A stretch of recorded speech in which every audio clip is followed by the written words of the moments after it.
after that, our small shrubs, the Carnucas and Manuka, our tea trees, started to regenerate.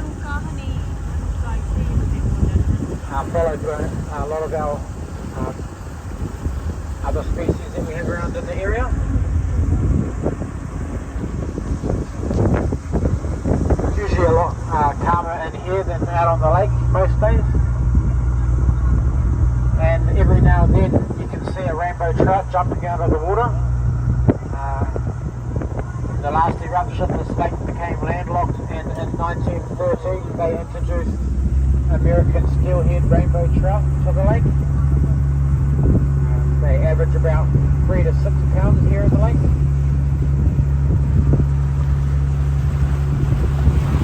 The lake is a public lake, and people are allowed to come and go fishing here on the lake.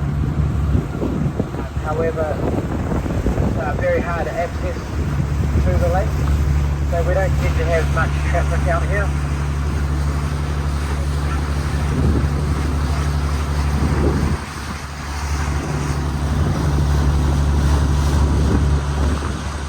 About 3 to 4 boats, maybe on a busy day out here.